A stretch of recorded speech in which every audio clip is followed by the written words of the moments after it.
the strange sadness after a good decision. Most people believe that once they make the right decision, they should feel peace right away. They think they should feel relieved, clarity, confidence, a sense of arrival. But that is rarely how it actually works. Very often, after a good and honest decision, something else shows up instead. Sadness. This sadness confuses people. It makes them question themselves. It whispers that maybe the choice was wrong, or that something important was lost forever. Many people turn back because of this feeling, not realizing that the sadness is not a warning sign, but a natural part of choosing. Every real decision closes doors, even the right ones. Jennifer chooses a career. Jennifer chose to become a physical therapist. It wasn't a careless decision. For years, she had pictured herself in clinics and rehab centers, helping people regain strength after injuries and surgeries. She liked the mix of science and human connection. She liked that the work felt meaningful without being overwhelming. She liked that she could build a stable life and still feel useful. When the offer came from a well-respected rehabilitation clinic, she accepted it without hesitation. The pay was fair. The team was supportive. The schedule allowed for balance. On paper, it was everything she had worked toward. Her first week went well. She learned the routines. She met her patients. She came home tired in a good way, the kind of tired that tells you the day mattered. She told friends and family about her new job, and everyone nodded approvingly. "That's a good career," they said. And she agreed. Then one evening, the sadness arrived. It showed up quietly. She was sitting at her kitchen table, filling out paperwork for the next day, when she suddenly felt a weight in her chest. Not panic, not fear, just heaviness. Her mind drifted to the path she didn't take, medical school. She remembered how close she had come. The late nights studying, the shadowing hours at hospitals. The part of her that once imagined wearing a white coat, making diagnoses, carrying a different kind of authority. She thought about the doctor she almost became. She hadn't wanted that life anymore, not the hours, not the pressure, not the constant sacrifice. She knew that, and yet she felt a quiet grief for the version of herself who would never exist. On her drive to work the next morning, she wondered if something was wrong with her. "I'm doing good work. I like my job. Why does this feel sad?" The sadness didn't ask her to quit. It didn't tell her she had chosen poorly. It simply reminded her that by choosing physical therapy, she had closed the door on medicine forever. Not temporarily. Not maybe later. Forever. That finality carried weight. Jennifer realized she wasn't mourning the job she had taken. She was mourning the life she had released. The late nights in hospitals. The prestige. The different stories she would never tell at dinner parties. None of those things were wrong, but they were no longer hers. Her sadness wasn't regret. It was respect for the seriousness of her choice. She kept going. She kept learning. She kept treating patients and seeing them improve. Over time, meaning grew.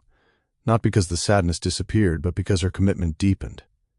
She learned something important. A good decision doesn't erase every other possible life. It simply asks you to let them go. That letting go hurts. And that hurt does not mean you should turn back. It means you chose for real. John and the woman he married. John felt something similar to what Jennifer felt, but his choice carried a different kind of weight. When John chose to marry, he wasn't just choosing a woman. He was letting go of a life he had known all his adult years. The single life. Independence had been his default setting. He had built his routines around it, his identity around it, his sense of freedom around it. He didn't think much about it while he had it. Only when it ended did he realize how deeply it had shaped him. On the day he married his wife, he was steady. He loved her. He trusted her. He believed in the life they could build together. Standing at the altar, he didn't feel trapped or unsure. He felt present. He felt clear. But marriage has a way of revealing emotions that don't show up on the wedding day. Months later, during quiet evenings or long commutes home, John began to notice a subtle sadness. It wasn't loud. It didn't interrupt his life. It simply sat in the background, waiting for space. He didn't want someone else. He didn't wish to undo his choice. and yet something in him felt like it had closed. What had ended wasn't love. It was possibility. Before marriage, John had been the bachelor at the law firm, the one people talked about in social circles. Colleagues mentioned his name at dinners. Friends teased him. Women noticed him. Invitations came easily. His life felt open-ended, undefined, full of potential stories that could unfold in 100 different ways. He remembered the version of himself who stayed late at the office, not because he had to, but because he could. The man who accepted last-minute invitations, traveled on impulse, stayed out late without explanation. The man whose future was still unclaimed. He had imagined himself as that bachelor for a long time.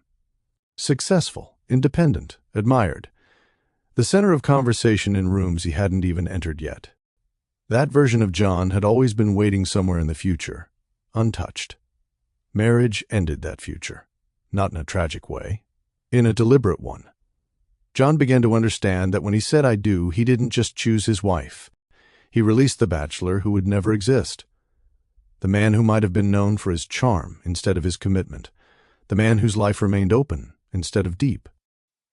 Sometimes this realization surfaced in ordinary moments, watching coworkers talk about dating, overhearing conversations about freedom, noticing how his choices now affected someone else. The permanence startled him. He wondered if this sadness meant something was wrong. It didn't. John's sadness was not about wanting out. It was about stepping fully in. Marriage, he realized, is not the loss of freedom. It is the exchange of breadth for depth. It is choosing one story so it can grow rich instead of remaining wide and unfinished. The sadness he felt was not a warning sign. It was the cost of meaning. John wasn't meant to escape that sadness. He wasn't meant to analyze it away or interpret it as failure. He was meant to recognize it for what it was. The quiet grief that comes from choosing one life over all the others. And that grief did not weaken his marriage. It honored it, and made it that much more meaningful. Why sadness shows up after good decisions. Sadness after a decision does not mean the decision was wrong. It means the decision was real. When we choose, we don't just gain something. We also let something go. The human heart notices that. The sadness is not there to pull us backward. It is there to mark the weight of choice. People who never feel this sadness are often people who never truly commit. This feeling does not ask us to reverse course. It asks us to mature. How to handle the sadness without letting it take over. The danger is not the sadness itself. The danger is what we do with it. Here are 3 ways to respond wisely. 1. Recognize the sadness for what it is. Notice it. Acknowledge it. And stop there. Do not analyze it endlessly. Do not invite it inside and serve it coffee. Do not ask it what it means about your future. Just acknowledge that it exists. There is sadness here, that's all. Then leave it where it showed up, on the side of the road. You don't need to fight it, and you don't need to entertain it. You don't need to engage it. Awareness is enough. 2. Keep building the life you chose. Do not pause your life while you wait for the sadness to leave. Keep working. Keep loving. Keep investing. Keep showing up for the choice you already made. Meaning grows through action, not rumination. The path becomes clearer the further you walk it. Jennifer grew into her career by doing the work. John grew into his marriage by staying present. Fulfillment followed movement, and choosing is the start on that path. 3. Walk with others on the same path. Seek companionship from those who have chosen what you are choosing. Jennifer getting to know the other physical therapists that she worked with, or John and his wife inviting other couples out to dinner. Talk to people who had committed. Ask them for insight. Offer to help if appropriate. Engage with those that walk the same path with you. Share the road. When you do this, something powerful happens. Your path becomes visible. You realize you are not alone. You may come to see that others feel the same things and keep going anyway. The journey becomes lighter, richer, even joyful. The truth we rarely say out loud. Sadness after a good decision is not a flaw in the decision.